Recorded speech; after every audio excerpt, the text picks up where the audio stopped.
할렐루야, 벌써 수요일입니다. 잘 계셨죠? 얼굴 잊어버리게 생겼습니다. 주 안에서 모두 다 평안할 줄 믿습니다. 신방을 가고 싶어도 가지도 못하고 참 어려운 시대입니다. 우리 기도밖에 없죠? 기도해야 됩니다. 전국적으로 교회에 대해서 계속 우리 모임과 집회에 대해서 계속 여러 가지 다방면으로 압박을 해오고 있습니다. 이럴 때 속히 모든 일들이 잘 종식되게 해달라고 기도해야 합니다. 오늘 수요 기도의 말씀은 로마서 7장 지난주의 말씀 이어서 7장 14절로 25절까지 말씀입니다. 같이 읽겠습니다. 우리가 율법은 신령한 줄 알거니와 나는 육신에 속하여 주 아래 팔렸도다.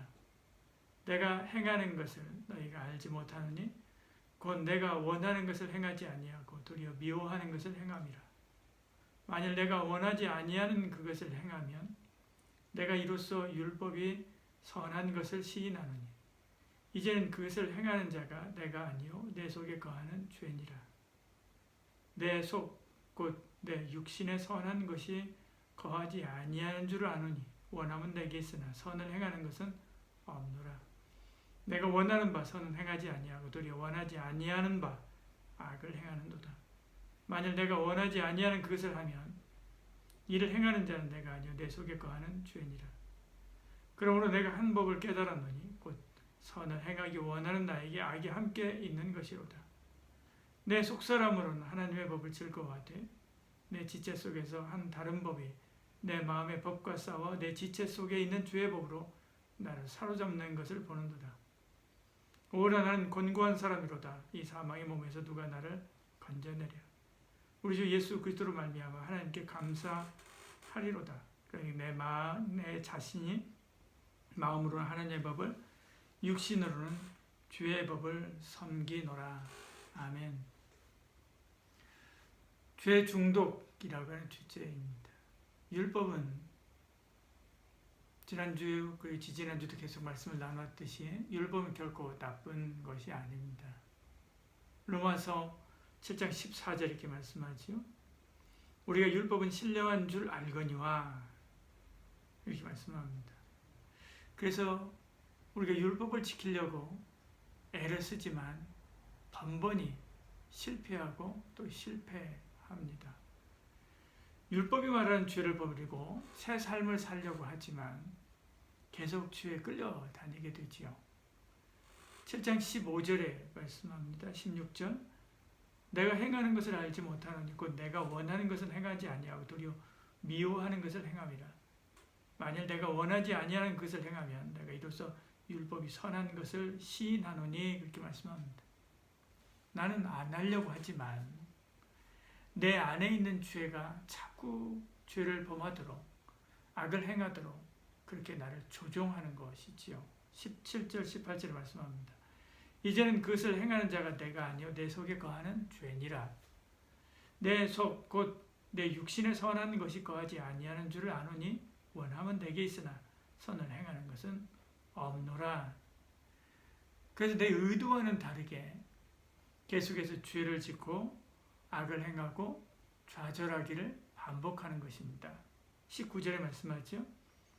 내가 원하는 바 선을 행하지 아니하고 도리어 원하지 아니하는 바 악을 행하도다. 그렇게 말씀합니다.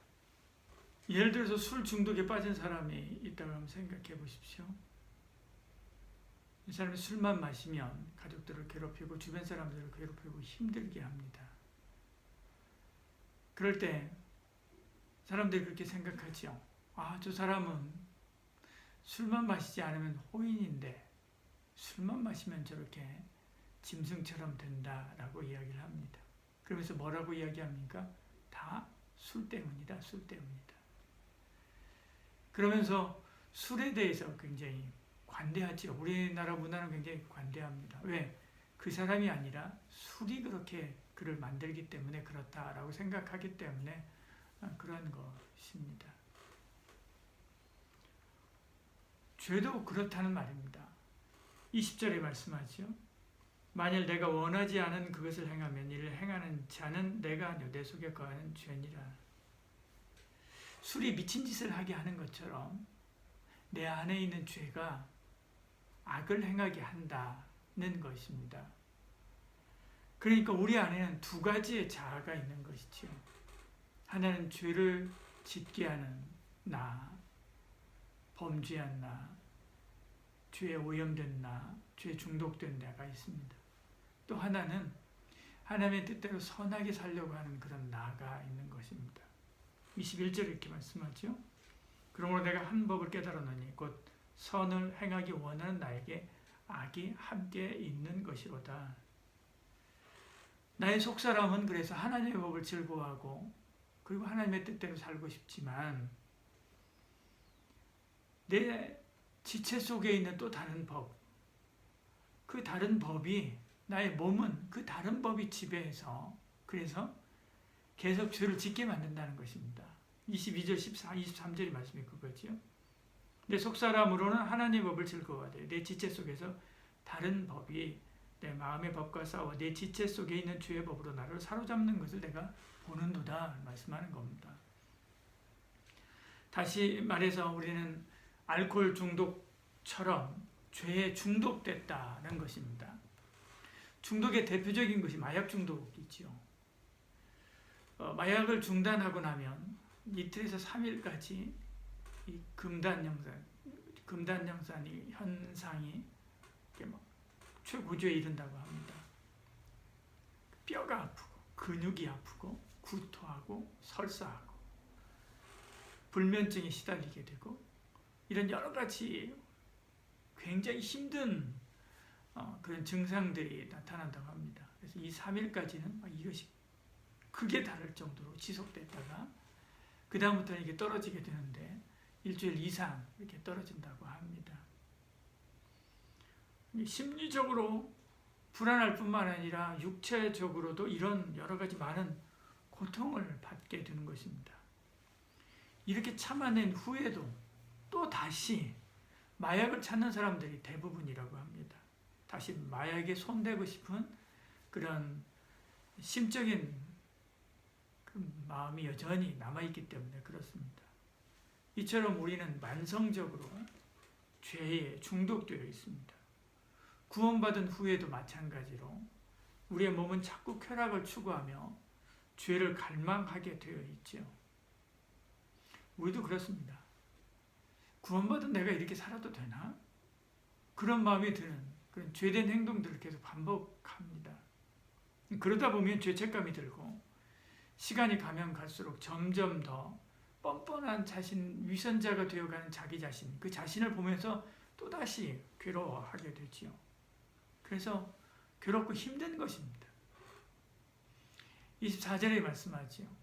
오라 나는 공고한 사람이로다. 이 사망의 몸에서 누가 나를 건져내랴. 다른 누가 아닙니다.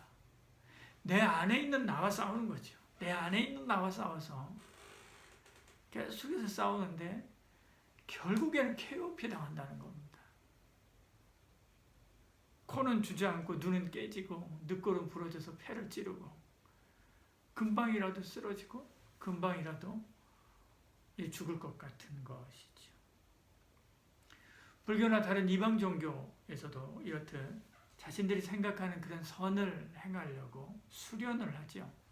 심지어 인도에서는 생물을 죽이지 않기 위해서 평생 동안 벌거벗고 다니면서 수련을 하는 그런 사람들도 있다라고 하는 것을 여러분도 다 보신 적이 있을 것입니다. 그러나 그들 스스로 만든 그 법칙조차도 그들 다 100% 지키지 못합니다. 하물며 하나님이 정하신 율법을 100% 지키면서 살 수 있는 사람이 있겠습니까? 늘 실패와 좌절 그리고 내적 갈등에 휩싸이게 되죠. 이것이 사실은 정직한 대답입니다. 여기까지가 수련해서 도를 닦는 사람들의 한계선이죠. 그들의 결국은 만신창이가 됩니다. 30년, 40년, 50년, 100년을 면법수도 한다 할지라도 결국은 이렇게 만신창이가 될 수밖에 없죠. 왜? 우리 육신은 이미 타락하고 망가진 육신, 그 육신 가운데 시작되기 때문에 그렇습니다. 죄에 중독된 가운데 시작되기 때문에 그런 것입니다. 그러나 우리는 그들과 다릅니다. 왜냐하면 우리를 도우시는 예수 그리스도께서 계시기 때문에 그렇지요. 25절에 말씀합니다. 우리 주 예수 그리스도로 말미암아 하나님께 감사하리로다. 그런즉 내 자신이 마음으로는 하나님의 법을, 육신으로는 죄의 법을 섬기노라 말씀하죠. 우리는 그리스도 안에서 새로워질 수 있기 때문에 그렇습니다. 그래서 예수 그리스도 때문에 감사한다, 바울이 이렇게 이야기하고 있는 것입니다. 그렇다고 갑자기 우리가 예수 믿은 후에 죄를 이기고 또 율법을 100% 지킬 수 있는 어떤 그런 능력이 생기는 것인가? 아닙니다. 만일 주님을 만난 후에도, 예수 그리스도를 구주로 믿어서 구원받은 후에도 도덕적으로 완전하신 그 주님처럼 살아야 되고, 또 완전한 선을 추구하고 우리 삶에서 완전히 죄를 뽑아내버려서 천사처럼 살아야 된다면 이전에 율법을 따라 살던 사람들하고 무슨 차이가 있습니까? 그들과 똑같은 거죠. 차이가 하나도 없는 것입니다. 우리 스스로를 채찍질해서 그리스도의 장성한 분량에 이르기까지 우리가 성장해야 되는 것은 당연한 겁니다. 당연하죠. 맞지요? 그러나 그 완성을 이룰 수 없다라고 하는 것도 인정해야 합니다. 우리는 다만 주님을 더 깊이 알고 그분을 닮으려고 해야만 하지요. 이것은 율법을 지키려고 하는, 그동안에 율법을 지키려고 살았던 사람들의 삶과 또 다른 차원의 것입니다. 빌립보 3장 8절 9절은 이 두 차이를 설명하고 있습니다. 또한 모든 것을 해로 여김은 내 주 그리스도 예수를 아는 지식이 가장 고상하기 때문이라. 내가 그를 위하여 모든 것을 잃어버리고 배설물로 여김은 그리스도를 얻고 그 안에서 발견되리 함이니 내가 가진 의는 율법에서 난 것이 아니요 오직 그리스도를 믿음으로 말미암은 것이니 곧 믿음으로 하나님께로부터 난 의라. 그렇게 말씀합니다. 그리스도를 얻는 것, 그리스도의 성품을 얻는 겁니다. 율법을 행하려고 하는 게 아니라요. 우리가 성경을 읽고 기도하고 묵상하고 선을 행하고 금식을 하고 하는 것은 그 행위 자체로 하나님을 기쁘게 하려고 하는 것이 아닙니다. 구약의 율법처럼요. 그것을 통해서 오히려 주님을 더 깊이 알고 하나님과 깊이 있는 사귐을 하려고 하는 것이지요. 그러니까 얼마나 했는가의 어떤 그런 분량보다도 얼마나 철저하게 이렇게 했는가라고 하는 것보다도 얼마나 진실된 마음으로 그렇게 했느냐가 더 중요한 거죠.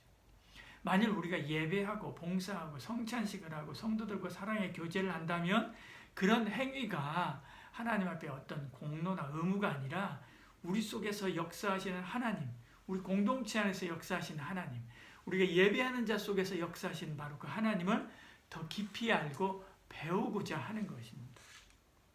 만일 우리가 가난한 자를 섬기고 약자를 보호하고 그리고 무료급식에 참여하고 또 헌금을 드리고 대단한 헌신을 하고 하는 것은 우리가 주님의 마음으로 그렇게 살아내므로, 헌신하고 봉사하면서 살아내므로 그들을 사랑하는 주님의 마음을 더 직접적으로 체험하기 위한 것입니다. 우리가 이렇게 하나님의 마음을 알고 주님을 따르고 깊이 있게 교제하면서 자연스럽게 뭘로부터 벗어나게 되는 거예요? 죄의 중독으로부터 벗어나게 되는 것입니다. 내가 율법을 지키는 것이 아니라 내가 그리스도를 닮아감으로 내 안에 그리스도께서 풍성히 나타나게 되고, 그리고 풍성히 나타난 그 그리스도께서 하나님이 기뻐하는 그런 삶을 살아가도록 우리 자신을 변화시켜가는 것이죠. 그 결과 주를 닮는 성화를 이루고 내 안에 무너진 하나님의 형상을 회복하게 되는 것입니다. 빛이 오면 어둠이 물러가듯이 거룩하신 하나님의 모습이 내 안에서 회복되면 회복될수록 주의 마음도 물러가기 때문에 그렇습니다. 오늘 말씀을 통해서 우리의 희망이 되신 예수 그리스도를 붙잡고 죄가 아니라 주님께 집중하고 더 가까이 나아감으로 죄 중독에서 해방되어서 거룩하신 하나님의 사람으로 살아가는 저와 여러분 되기를 축복합니다. 기도하겠습니다. 사랑이 많으신 우리 하나님, 이 세상에 죄에 빠져 살아가는 사람들이 얼마나 많은지 모릅니다. 아버지, 그러나 우리를 그 모든 죄 중독으로부터 해방시킬 예수 그리스도를 알게 하시고 믿게 하신 것 감사합니다. 어떤 대단한 능력을 받아서 죄를 물리치는 것이 아니라 내 안에 예수 그리스도를 회복함으로, 내 안에 속사람 예수 그리스도를 닮아감으로, 빛되신 예수님께서 내 안에 계심으로 이런 모든 죄된 성품들이 물러가게 되는 줄 믿습니다. 늘 주의 말씀을 따라 살아감으로 모든 죄된 것들을 이겨내고 승리하는 저희들 되게 하여 주시옵소서. 예수님 이름으로 기도합니다. 아멘.